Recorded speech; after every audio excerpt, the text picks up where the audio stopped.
lá, pessoal. Antes de mais nada, eu gostaria de desejar uma boa semana a todos.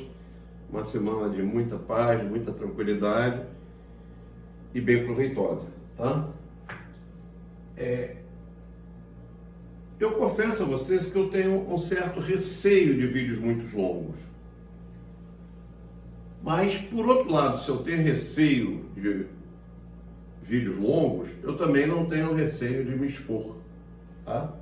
Também, nessa altura do campeonato, eu não posso mais ter receio, tá?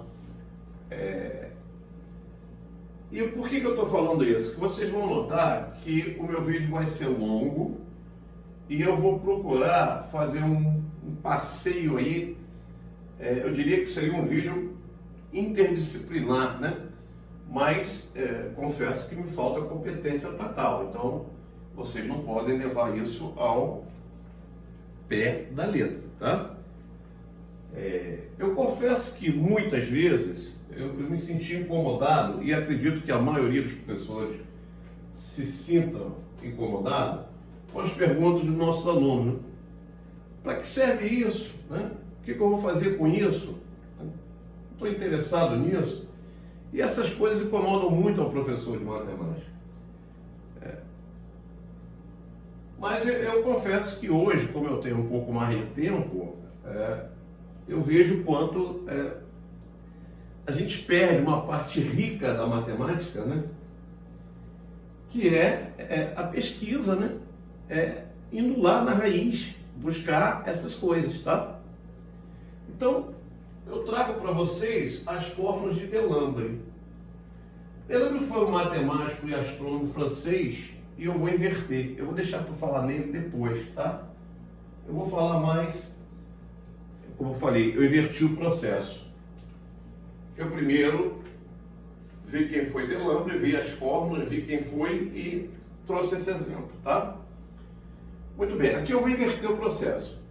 Eu vou apresentar o problema, depois a gente vai ver as fórmulas de Delambre, que alguns devem conhecer, e depois a gente vai falar um pouquinho do contexto, né? Do contexto que eu acho que é bastante rico. Nós vamos falar de pessoas, tá? E virar as costas para isso é virar as costas, no mínimo, né?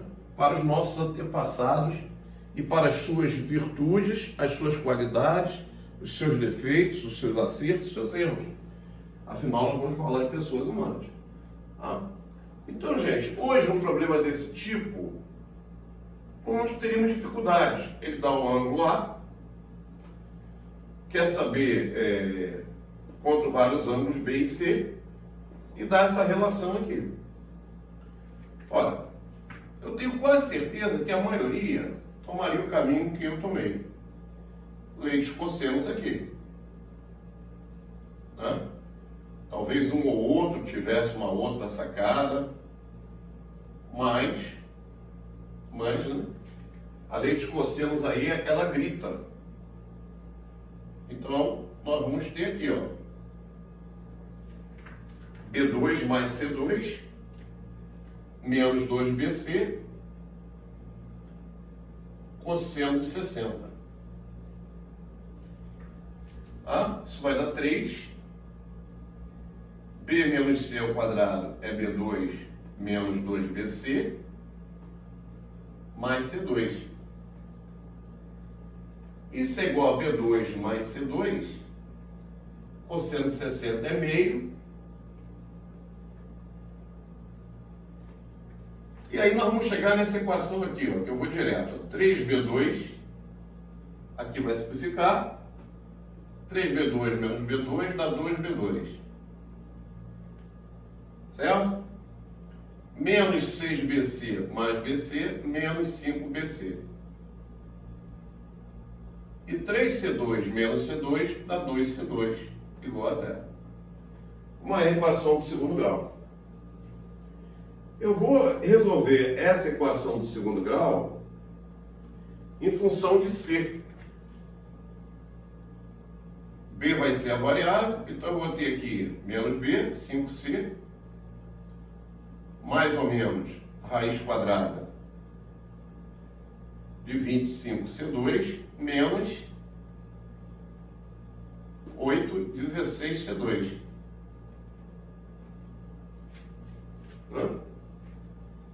Deixa eu ver se eu não exagerei nas contas, não errei alguma coisa.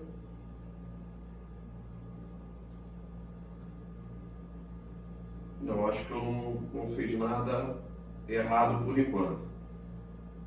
2B2 menos 5BC mais 2C2.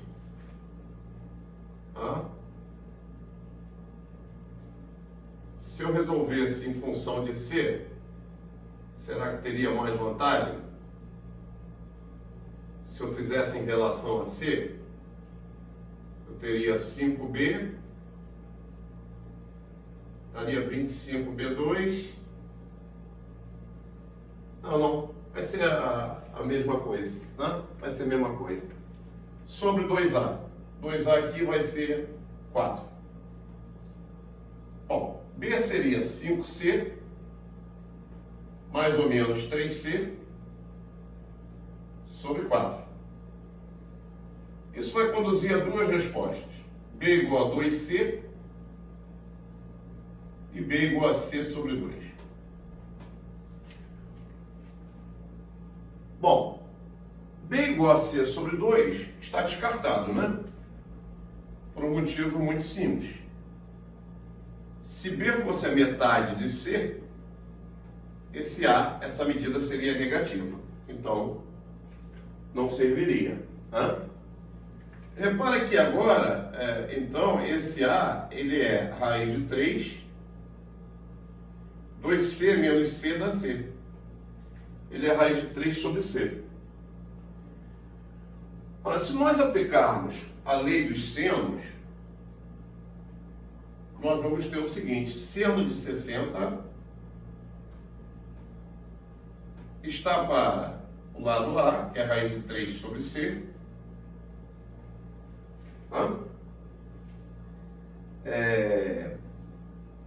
Assim como seno de B estaria para B, só que B é 2C, né? Seno de B, sendo o ângulo B, estaria para 2C. E aí vejam, seno de 60 é cosseno de 30. Então a raiz de 3 sobre 2. A gente vai cair numa identidade aqui. Vamos ver, ó. Seno de 60, raiz de 3 sobre 2. Está para a raiz de 3. Espero que o vídeo não tenha sido cortado aqui. Assim como o seno de B está para 2C. C vai embora com C.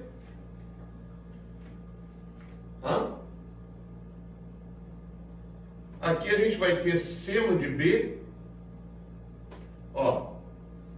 raiz de 3 sobre 2, 2, multiplicando a raiz de 3 sobre a raiz de 3, 1. Seno de B igual a 1. Ora, seno de B igual a 1, B é um ângulo de 90 graus no triângulo. Não tem jeito. Bom, se B vale 90, as coisas começam a ficar mais simples. Por quê? A soma de B e C é o que falta para 180. Se aqui é 60, 120. Como B é 90, nós temos aí o triângulo retângulo de 30, 60 e 90. Tá certo? Essa era a questão. Confesso que é uma questão que não tem nada demais, né? Não tem nada demais. Aí eu fiquei pensando, mas será que tem uma maneira mais fácil para resolver isso? Tem um caminho mais fácil, um caminho mais curto? Aí eu fui pesquisar. E encontrei lá nada novo. está lá registrada a nossa lei dos senos.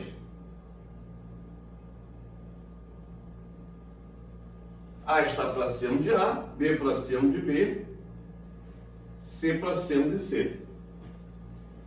Olha, a gente vai pegar essas duas aqui e fazer algo que a gente já está acostumado a fazer. Propriedade de proporções, né? A mais B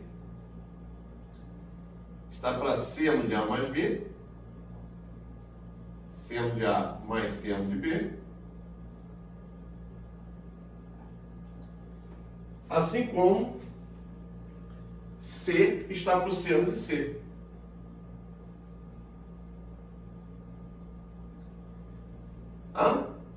Da mesma forma que nós fizemos soma, poderíamos ter feito diferença. A menos B está para seno de A menos seno de B, assim como C está para seno de C.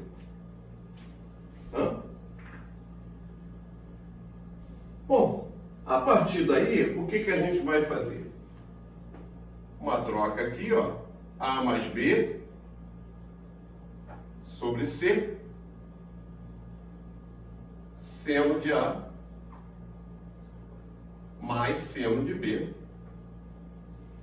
sobre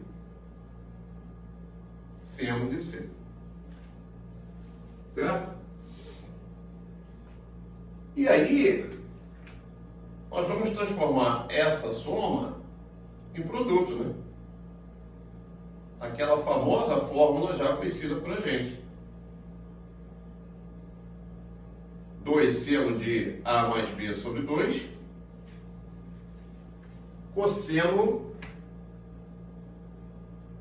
de A menos B sobre 2. Isso tudo sobre seno de C. Tá legal? Muito bem. A mesma coisa aqui, ó. A menos B sobre C. Tá? A segunda. É seno de A. A mesma coisa. Menos seno de C. Perdão, menos seno de B, né? Sobre seno de C. E aí temos a fórmula também. 2 seno de A menos B sobre 2, cosseno de A mais B sobre 2. Sobre seno de C. Bom, essas duas fórmulas, elas se tornam mais simples se nós fizermos o seguinte. 2 seno, como A mais B mais C é 180, é fácil de ver o seguinte, que o seno de A mais B sobre 2 é igual a metade do cosseno de C. Ou melhor, cosseno da metade. É cosseno de C sobre 2. Isso por arco complementar. A mais B é 180 menos C. 90 menos C sobre 2. Seno do complemento. E o cosseno de A menos B sobre 2 é igual o seno de A mais B sobre 2, é o seno e o cosseno. O cosseno de A mais B sobre 2 é o seno de C sobre 2. Tá? Aí basta a gente substituir aqui, ó. 2 seno de A mais B sobre 2. Seno de A mais B sobre 2 é o cosseno de C sobre 2.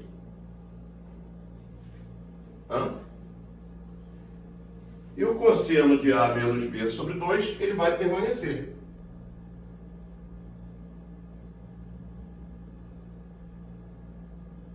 permanece. Esse seno de C, você pode usar a fórmula do arco duplo. 2 seno de C sobre 2, cosseno de C sobre 2. É aqueles 2 seno A, cosseno B. Né? E aí você vê o que vai cancelar esse 2 com esse 2, vai cancelar com esse seno com esse cosseno, e aqui você vai ter isso, ó, cosseno de A menos B sobre 2 igual a cosseno de C sobre 2. Aliás, cosseno não, aqui seria, esse aqui cancela com esse, né? Esse com esse. Seno de C sobre 2. E aqui a mesma coisa. A mesma coisa. 2 seno de A menos B sobre 2. Ele vai ficar cosseno de A mais B sobre 2 é o seno de C sobre 2. E aqui, seno de C, novamente o arco duplo. 2 seno de C sobre 2, cosseno de C sobre 2. Simplifico 2 por 2, seno de C sobre 2, seno de C sobre 2. Então eu tenho aí as duas fórmulas. Depois é só adaptar para os outros lados, claro, né? As duas fórmulas de Delambre. A mais B sobre C igual ao cosseno de A menos B sobre 2 dividido pelo seno de C sobre 2. E A menos B sobre C é igual a seno de A menos B sobre 2 dividido pelo seno, pelo cosseno, né, de C sobre 2.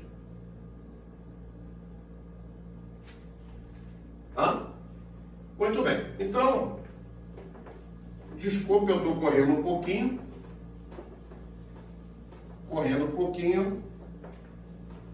na tentativa de não cansá-los muito. Ora, voltando ao nosso problema, eu teria aqui, rapidinho, o ângulo A, 60. Eu teria A igual a raiz de 3, B menos C, teria B e C.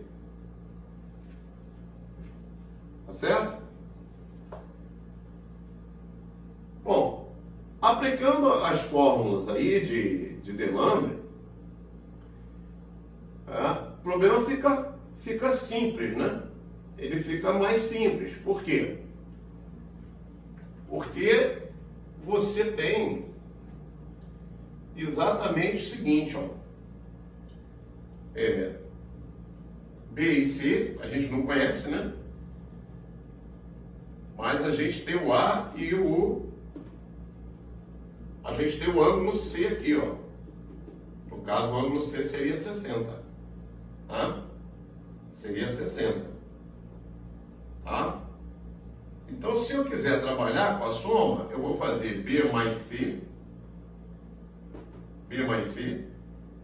tá? B mais C, sobre quem? Sobre o A, que é o terceiro, raiz de 3B menos C, certo? Aqui nós teríamos cosseno, eu usei B e C, né? Na fórmula A e B, eu usei B e C, então aqui seria B menos C, ângulo, sobre 2, e aqui o seno de 60 sobre 2, seno de 30, que daria meio. Tá? E aí no algebrismo simples você conclui o que você deseja aí. Tá? Você vai concluir uma relação e vai determinar esses ângulos de 90 e 60. Tá legal? Não vou perder mais tempo aqui. Mas aí é uma aplicação de fórmula direta. Tá? Você tem B e C e tem o ângulo A, né? O lado A, que é a raiz de 3B menos C. Certo? Só que o cosseno de A é o quê? 30 graus. 60 sobre 2, cosseno de 30. Mas já está errado, né? Essa ali é a raiz de 3 sobre 2. Tá? Raiz de 3 sobre 2. Cancela esse raiz de 3 com esse raiz de 3. Esse 2 vai multiplicar. B mais C.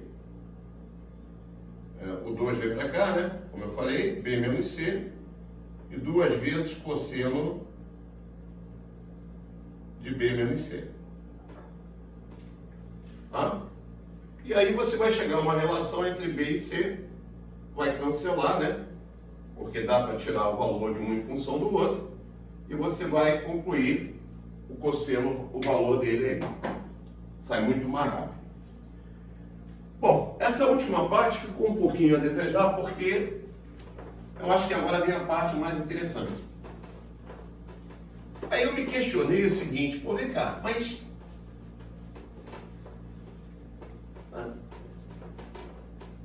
o que levou Delambre a se preocupar com essas coisas todas, né? A gente só pode fazer isso pesquisando, indo lá, ver em que época a pessoa nasceu e em que época a pessoa faleceu e qual foi a sua história. Olha, como eu falei, o Jean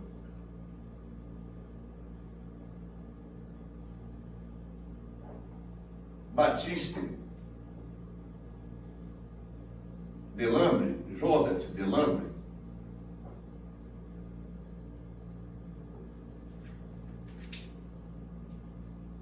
ele nasce na França, tá certo? E se torna um matemático e astrônomo francês. E ele vive exatamente naquele período isso aí é século XVIII, né? Ele nasce em 1700 e pouco, século XVIII. É onde está surgindo o iluminismo, né? Um período chamado de iluminismo, onde toda a ciência ela vem com um arrombo, né? Vem numa crescente exponencial. E aí você tem pessoas famosíssimas, né? Newton, Newton no cálculo, Leibniz, enfim, na geometria Carnot, Legendre, enfim, centenas de matemáticos. E você encontrar um livro que fale tudo dessas pessoas, não existe, né, gente? Impossível, tá? Mas aí vem uma figura muito importante nessa época, que é exatamente quem? Napoleão. Tá? Napoleão havia passado, né? Já mostrava o seu lado, né, de dominador, seu lado dominante, seu lado de construir um império, tá? E aí imagine, né, a balbúrdia que não era naquela época, a confusão que não deveria ser. Por quê? As culturas, né, elas vão se juntando e vão umas dominando as outras. A cultura dominante, ela tende a prevalecer. Então, vem a questão questão principal daquela época, que era o seguinte: era uma verdadeira Torre de Babel. Você tinha Napoleão tomando conta do mundo inteiro, a diferença cultural, as questões comerciais, as questões de medidas. E aí, gente, se você não tem medidas padronizadas, essas coisas tendem a se viabilizar, a conflitar, tá? E aí eu fui buscar um livro muito interessante, que é esse aqui, ó. Quem quiser, né? A Medida das Coisas, tá? Na Medida das Coisas, se fala muito de Delambre. Por quê? Porque Napoleão, né, organiza, junto com outros, né, poderosos da época, organiza uma espécie de tratado, de comissão, que vão padronizar isso, medir isso, né? Definir com clareza o que seria o metro. E aí eles começam a se deparar com erros absurdos, né? Como, por exemplo, raio da terra errado. Tá?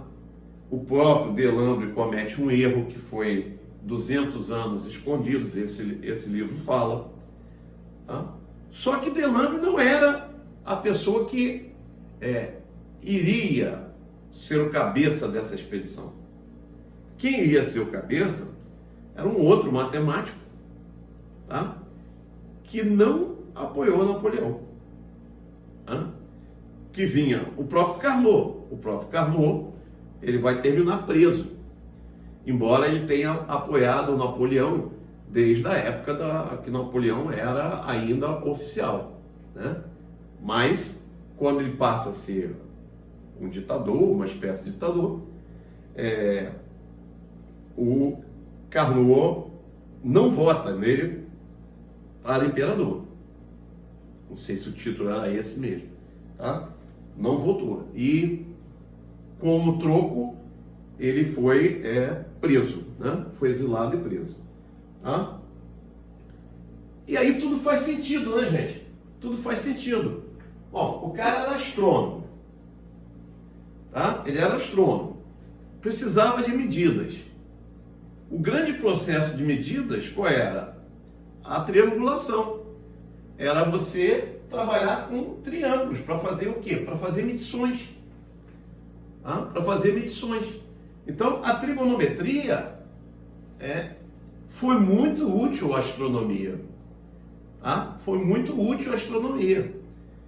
Daí, essa dedicação muito grande de alguns matemáticos, principalmente os franceses, né? Não sei se principalmente, mas os franceses, terem se dedicado tanto a esses cálculos. Tá? Haja visto também que você não tinha máquina de calcular, não tinha calculadora. Tá? E aí os cálculos eram todos feitos manualmente. Tá? Se calculava por logaritmos. Tá? E aí o que eu estou dizendo para vocês, né? Isso tudo começa a fazer muito sentido. Muito sentido. É a parte mais rica, no meu ponto de vista, que a gente acaba desprezando nas nossas salas de aula. A gente não faz a ligação entre uma coisa e outra. Tá? O Delambre, ele vai parar nessa expedição, junto com o Lagrange, se eu não me engano, é o Lagrange, ele vai parar nessa expedição porque um outro matemático, Cesarini, tá? Era desafeto de Napoleão. Era desafeto de Napoleão. E ele se recusa a ir nessa expedição. Então o Delambre assume como o principal responsável por essa expedição. Tá? Hoje, pouco se fala, né? Pouco se fala. Se fala muito em Lagrange, se fala muito em outros matemáticos franceses, mas se esquece, por exemplo, que o Carnot foi um grande matemático.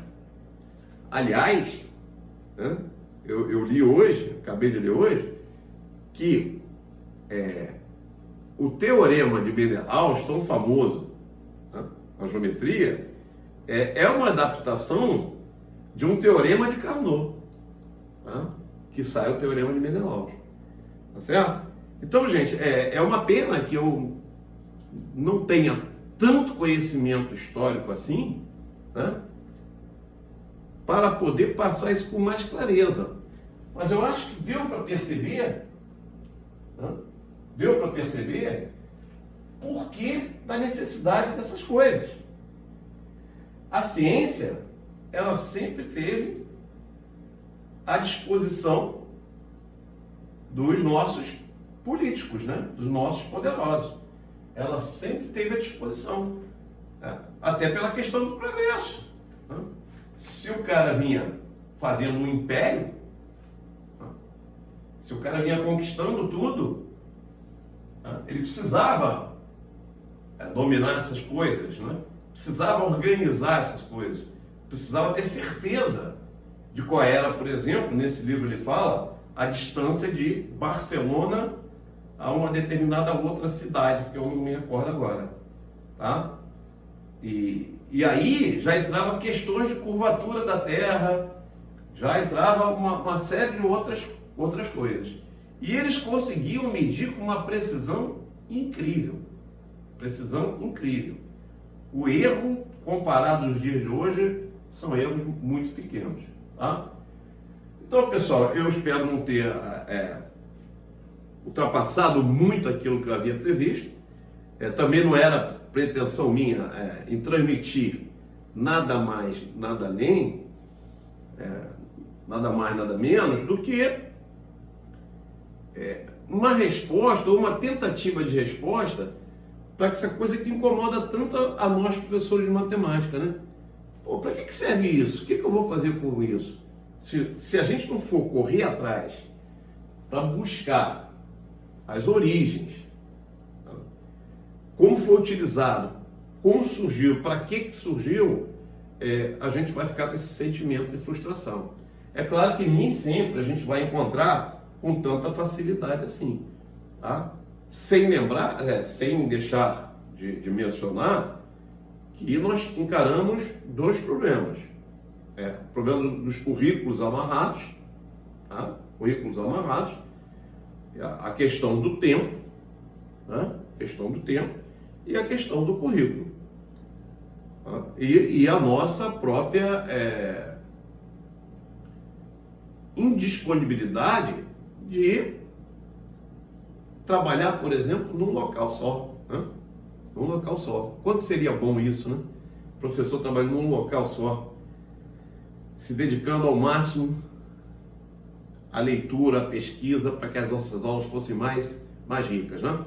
Gente, eu espero que vocês tenham gostado, né? Alguma parte do vídeo ficou comprometida, eu sei, pela incapacidade de eu ter um amplo conhecimento de história de matemática, né? Que eu não tenho esse conhecimento todo, mas eu acho que eu passei com clareza que quando a gente despreza a história, a gente está virando as costas para todo o esforço dos nossos antepassados, tá? Um abraço, gente, até a próxima.